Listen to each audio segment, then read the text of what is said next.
to Shamim's English teaching classes. পূজার পরে আজকে লেসন 43 ডেইলি ইউজের সেন্টেন্স টাকে আপলোড করব। তার জন্য আমি শুটিংটা করছি, করার পর কয়েকদিন পরে এটা দেবো। পুজোয় সবাই ছুটি টুটি কাটিয়েছে, হ্যাঁ, অনেকে হয়তো ইংলিশ প্র্যাকটিস করেনি, তাই দেখবে বলার স্পিডটা একটু কিন্তু কমে গেছে। আবার কিন্তু আমরা সেই আগের মতো আবার এন্থু নিয়ে কিন্তু স্পিকিং শুরু করব। আজকে কয়েকটি খুব ইন্টারেস্টিং সেন্টেন্স আছে। যেমন আমরা বলি যে may I go to toilet, আমি কি টয়লেটে যেতে পারি? অ্যাকচুয়ালি এর বাংলাটা কি, যে আমার প্রস্রাব পেয়েছি। যে এই যে সেন্টেন্সটা প্রথমেই আমি এক নম্বরে দিয়েছি, নাম্বার 1, যে এই সেন্টেন্সটা অ্যাকচুয়ালি আমরা কি বলতে চাই। যদি আমি টয়লেটে যেতে পারি ওইটা না বলে যদি আমি বলি যে আমরা বাংলায় যেটা বলি আমার প্রস্রাব পেয়েছি, এই সেন্টেন্সটা আমরা কিভাবে বলবো সেইটা দিয়েই আমি আজকে শুরু করছি। তাই পুরো ভিডিওটা দেখবে, স্কিপ করবে না, আর আমার সাথে সাথে জোরে জোরে বলতে থাকো। এই ধরনের আরো কিছু বেশ ইন্টারেস্টিং সেন্টেন্স আছে। তাহলে লেটস স্টার্ট। নাম্বার 1, আমার প্রস্রাব পেয়েছি। আমার প্রস্রাব পেয়েছি। কি লিখবো বা বলবো? I need to P, PEE। আজকে কিন্তু এই সেন্টেন্সটা আশা করি আমি এর আগে কিন্তু তুমি জানতে না, আজকে কিন্তু জেনে নিলে যে আমার প্রস্রাব পেয়েছে বললে আমরা কি বলতে পারি? I need to P. আমরা কিন্তু বাংলায় এটাই বলি, আমার প্রস্রাব পেয়েছে, কিন্তু ইংলিশে যখন আমরা টিচারের কাছে বলি যে may I go to toilet, সেটা আমরা বলি। কিন্তু এটারও যেটা বলা যায় সেটা কিন্তু আজকে আমরা জানতে পারলাম। যদি মনে হয় হ্যাঁ আরেকজনের শেখা দরকার এটা, তাহলে ভিডিওটা শেয়ার করে দাও। ঠিক আছে। নাম্বার 2, তুমি কতদিন এখানে থাকবে? তুমি কতদিন এখানে থাকবে? দেখো সেই তাহলে থাকলে কি আসবে? Will. How long will you stay here? How long will you stay here? Question করা আমরা শিখছি। যে কি, দেখো যখনই আমরা কোশ্চেন করি সবসময় জেনে রাখবে সাবজেক্টটা কিন্তু হেল্পিং ভার্বের পরে থাকে, তাই জন্য দেখো উইলের পরে রয়েছে। আর নর্মাল যে থাকা সেটা স্টে, কিন্তু আমরা যেটা বাস করি সেটা সবসময় কি হয়? লিভ। নাম্বার 3, এটা এখান থেকে কত দূর? এটা এখান থেকে কত দূর? তাহলে আবার কোশ্চেন, তাই তো? তাহলে কি লিখবো? হাউ ফার হয়ে গেল। এবার দেখো is, how far is it from here? How far is it from here? এটা এখান থেকে কত দূর? তাহলে WH ওয়ার্ডগুলোকে আগে দিতে হয়, তারপরে হেল্পিং ভার্ব আমরা যে বি ভার্ব বলি, অক্সিলারি ভার্ব, সেইগুলোকে আগে দিয়ে তারপরে সাবজেক্ট দেবো সব সময়। নাম্বার 4, শুধু কি অত কিছু ভাববে না যে এখানে মনে করো এখন আমি যেহেতু স্পিকিং এর জন্য বলছি যে be verb, auxiliary verb, helping verb, তার মানে এইখানে যে আসে যেগুলো অ্যামিজার, ওয়াজার, শ্যাল, উইল, সাহায্যকারী ভার্ব, আমি যদি খুব সহজে সবকটাকে একসঙ্গে বলি সাহায্যকারী, সেইগুলো আমরা কি করি সাবজেক্টের আগে কিন্তু বসাই, কিন্তু যখন কোশ্চেন হয় না তখন সাবজেক্ট বসে তারপর ওগুলো বসে। ঠিক আছে, এটাই শুধু মনে রাখতে হবে যে ওইটাকে সাবজেক্টের আগে নিয়ে আসতে হবে। নাম্বার 4, অত অহংকার ভালো নয়। আমরা অনেক সময় বলি অহংকার করছে, অত অহংকার ভালো নয়। such arrogance is not good. such arrogance is not good. অহংকার বা অত উদ্ধত ভালো নয়।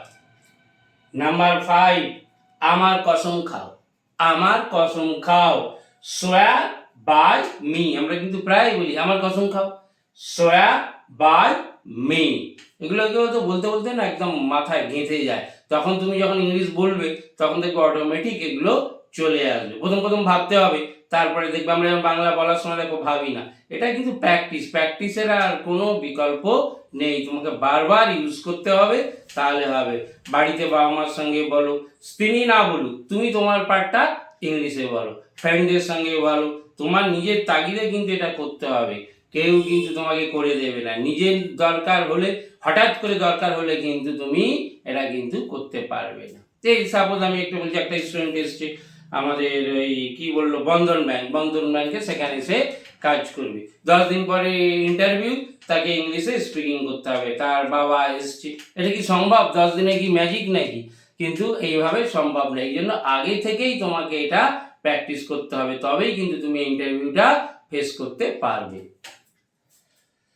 তুমি হয়তো ভালো ইংরেজি জানো, ভালো লিখতে পারো, কিন্তু বলতে পারবে না, কখনোই নয়, প্র্যাকটিস না করলে।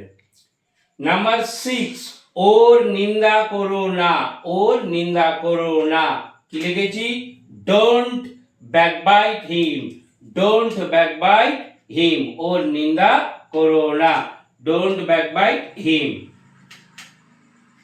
নাম্বার 7, আমি কথার মানুষ, মানে আমরা অনেকে বলি না আমি কথার মানুষ, যে কথা দিচ্ছি কথা রাখি। এটা কিরকম ভাবে বলা হচ্ছে দেখো, I am a man of words, I am a man of words, আমি কথার মানুষ। নাম্বার 8, তুমি কি ভিখারি? অনেক সময় অনেকে বলে যে, অনেকে হয়তো এমনি টাকা দিচ্ছে না, দিচ্ছে না, তুমি কি ভিখারি? তাহলে কি, হাউ প্রপার ইউ আর, স্পেলিংটা PAUPER। নাম্বার 9, তোমার কথা বলো। আমরা অনেক সময় এই বলছে আমার কথা বলছে, আমি বললাম না, তোমার কথা বলো, have your say, have your say, তোমার কথা বলো। নাম্বার 10, এত সন্দেহ করো না। অনেক সময় অনেকে আমরা খুব ব্যাপারে, ছোট ছোট ব্যাপারে সন্দেহ করি। Don't be so fishy, FISHY, don't be so fishy, এত সন্দেহ করো না, এত সন্দেহজনক হয়েও না। নাম্বার 11, আমার কথা কি মনে আছে? তার মানে তুমি কি আমাকে মনে করো? আমার কথা কি মনে আছে তোমার? Do you remember me, do you remember me, আমার কথা কি মনে আছে? এই যে আমরা এটা যদি আমি বলি, এটা কোন টেন্স বলো তো? যখন আমরা ডু বা ডাজ দিয়ে কোশ্চেন করি, তার মানে সেটা প্রেজেন্ট ইনডিফিনাইট। কখন ডু বা ডাজ দিয়ে করি? যেটা সব সময়ের জন্য হয়। মনে করো তুমি কি ভাত খাও, তুমি কি স্কুলে পড়ো, তুমি কি খেলাধুলা করো, তখন আমরা কি করব? তুমির সাথে ইউএস সব সময় ডু দিয়েই শুরু করতে হয়। আর ডাজ কি করব? যখন ওই 4জন সাবজেক্ট হবে, ওই 4জন কে, হি, সি, ইট বা কোনো নাম, তখন কিন্তু আমরা ডাজ দিয়ে শুরু করব। আমার ডু ও ডাজ দিয়ে কেমন ভাবে কোশ্চেন করতে হয় সেটা কিন্তু আমার ভিডিও করা আছে, প্লে লিস্টে গিয়ে দেখে নেবে যে ডু ও ডাজ দিয়ে কেমন ভাবে কোশ্চেন করতে হয়। কিছুই নয়, যে আমি বলে দিলাম যে যখন খাও, যাও, ঘুমাও, দৌড়াও, খেলো, অ্যাকশন ভার্ব যেটা থাকে সেগুলো ইউ এর ক্ষেত্রে সবসময় আমরা ডু দিয়ে করবই, কারণ আমরা বেশি সামনের জনকে তো তুমি কখন খাও, কখন ঘুমাও, এই জন্য এটা সহজে বললাম। ইউ মানে কি ভাববে? ডু। আর বাকি যে 4টে দিলাম সেটা হচ্ছে যে সাবজেক্ট বললাম কি, হি, সি, ইট, আর কোনো নাম, তখন ডাজ দিয়ে করব। আর যদি প্লুরাল থাকে তারা, আমরা, সেগুলোর ক্ষেত্রে কিন্তু ডু হয়। নাম্বার 12, তুমি কি ঘোড়ার ডিম করছো? আমরা কথা বলি, তুমি কি ঘোড়ার ডিম করছো? তখন কি বলবো? What the hell are you doing, what the hell are you doing. এখানে কিন্তু কোনো ঘোড়া বা ডিম সেইটা কিন্তু আসে না। এই যে সেন্টেন্সটা যেটা দেখলে, এটা যদি তুমি না জানো, তুমি তো ভাববে ঘোড়া, হর্স, ডিম, এগ, এইসব ভাবতে থাকবে যে না, what the hell are you doing, তুমি কি ঘোড়ার ডিম করছো? এই ধরনের যে সেন্টেন্সগুলো আজকে দিলাম, কিছু সেন্টেন্স দেখবে একদম নতুন তোমার কাছে, সেইগুলো বারবার প্র্যাকটিস করো।